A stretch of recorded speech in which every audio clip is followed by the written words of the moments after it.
Hey, what's going on, guys? Coach DT with Dynamic Training. If you clicked on this video, it's more than likely that you either experience sports performance anxiety or you have experienced it in the past.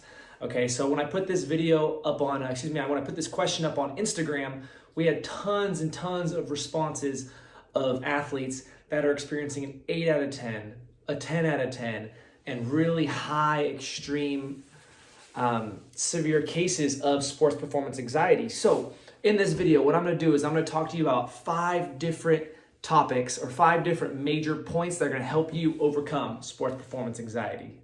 So before we get into our 5 steps to help overcome sports performance anxiety, I just want to give you the definition or symptoms or things that happen when you experience sports performance anxiety. So some of us don't know, have I had it? I'm not really sure. So what is sports performance anxiety?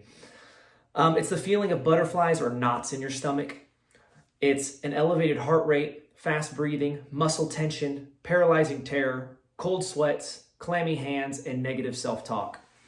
If you've ever experienced something like this, why don't you go ahead and drop in the comment between 1 to 10, 10 out of 10 being the worst. Have you ever experienced it, and how bad was it? All right, so step 1 to overcoming sports performance anxiety is to stop being mean to yourself and to realize that pregame jitters, nerves, knots in your stomach, that clammy hands, those feelings are absolutely 100% normal, okay? Yes, you are normal.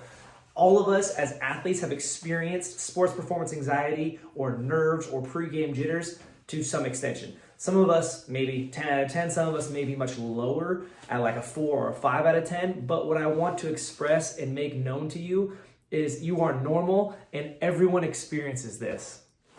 So now that we know this is normal, okay, now that we know that everyone experiences this, that you're not weird, you're not an outcast, you're not doing anything different, you don't have a problem, okay? Now that we know that, we accept it, we embrace it, and the key is here, you control your emotions. Don't let your emotions control you.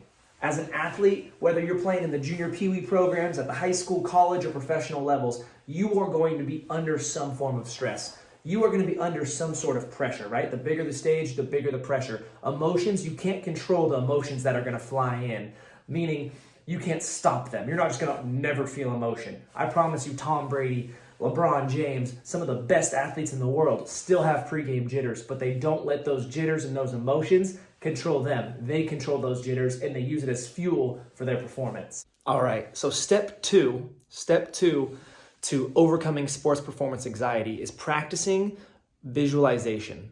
Okay, so what does that mean? What that means is if you play softball, visualize the plays that you want to be happening in the game, right? Go through them over and over in your head, right? If you play second base, visualize yourself turning that double play. When you're at the plate and you're ready to take that big swing, visualize yourself making contact with that ball and sending it over the fence. Right? If you play football and you're a quarterback, visualize yourself finding that open receiver, making a quick play, a quick read, and throwing that touchdown. Mental visualizations will help your performance on the field, right? You know why it helps your performance on the field? Not because all of a sudden it makes you make those plays, but what it does is it's controlling those nerves. It's controlling your emotions. It's controlling your thoughts. And now you're wiring your thoughts to work for you and not against you. You're thinking positive thoughts of how you're going to be successful and how you're going to make those plays. When you don't practice visualization, what happens is you get anxious, start getting anxiety, you start getting clammy. Oh my gosh, what if I go up there and I strike out or I miss the ball? Or what if I make a error in infield? What if I throw an interception, right? Now the negative thoughts are taking over. And now your anxiety increases and increases and increases as it gets worse and worse. So practice positive visualization of you going out there and making those plays happen. Piggybacking off of step number 2, we have step 3, which is prepare mentally and physically for your game, okay? So we kind of talked a little bit about the preparing mentally, but on top of that, we want to talk about being prepared physically. The more confidence that you have in your physical abilities, if you're like, oh, I know I'm feeling strong, or oh, I'm feeling fast, I'm feeling healthy, I'm feeling my best. If you're feeling good, you're going to have that confidence. More confidence means less anxiety, right? So we have to make sure that we prepare our bodies physically. We're on the field, we're on the court, putting up shots if we play basketball, right? We're doing extra training, we're putting in the work, whether it's speed and agility training, whether it's in the weight room, whether it's watching film. You have to physically and mentally prepare yourself. Okay, one of my favorite quotes, especially for my athletes, is failing to prepare is preparing to fail, right? Always got to be prepared. The more prepared you are, the less nervous you're going to be, because you're going to be more confident in your physical and your mental abilities.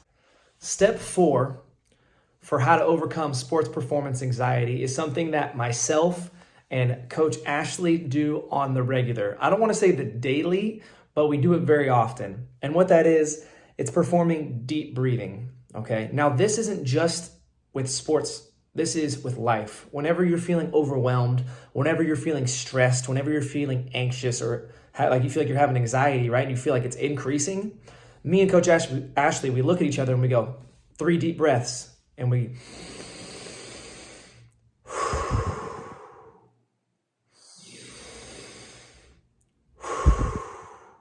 I know it sounds silly. Try it. 3 big deep breaths. Inhale, inhale, inhale. Fill your chest, your rib cage up with air, and exhale it out. 3 big deep breaths. You'd be shocked at what it does to your body, what it does to your mind, to allow you to calm, to slow you down, to bring you back to center. It is absolutely amazing, and it is huge for overcoming sports performance anxiety. You have a big play happening. You got a big game happening. You know that the pressure is on. Before you do anything, take 3 big deep breaths. And step number 5. Okay, I've got 2 different ways that I kind of like to word this. All right. The first way is focus on what you can control. And the second way what I personally say is do your best and let God control the rest.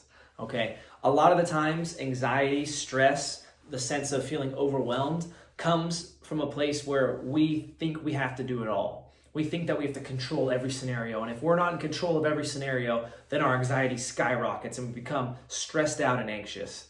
You have to realize that go through those first 4 steps, control what you can control. Control your body, control your mind. Allow yourself to use those emotions for good. Okay, you can't control what happens with refs. You can't control what happens with, umpires. All you can control is your mind, your emotions, and your body. So focus on doing your absolute best and let God handle the rest. Hey guys, the last thing that I really want to tell you before I finish this video and we close out, hopefully you're still watching, is that you don't have to do this on your own, okay? It's completely normal to have these feelings, and it's completely normal to seek out help. Help doesn't have to be a shrink. If you like talking to therapists, there's no problem with that, but it doesn't have to be the only option, okay? Feel free to seek out a mentor, right? Someone that you look up to, someone that helps you along your journey, whether it's athletically, whether it's through academics or just life. Seek that role model. Seek your coach, right? Come talk to us at Dynamic Training. Me, Coach Spence, Coach Connor, Coach BT, Coach Ashley, Coach Danny, Coach Troy. Come talk to us, all right? We're here for you. And I just want you guys to know that if you don't feel comfortable maybe talking to mom and dad, or you don't feel comfortable, talking directly to your spouse or your significant other, that there's people in your life that want to see you succeed and want to help you out. And don't hold all those emotions in. Don't allow them to just weigh you down, and because they're going to get worse and worse, and your anxiety is going to get worse and worse. It helps to talk to somebody. So if you need to talk to somebody, feel free, reach out. You can drop a comment, let me know. We can schedule a time to talk, or just find somebody you trust, okay? But I just really want you guys to know that it helps to talk to people about this. It helps to have a partner in crime, and that you are perfectly normal if you experience sports performance anxiety. Hopefully this video and these 5 steps, if you go through them, are going to help you in your play on the field. All right, guys, we'll see you next time.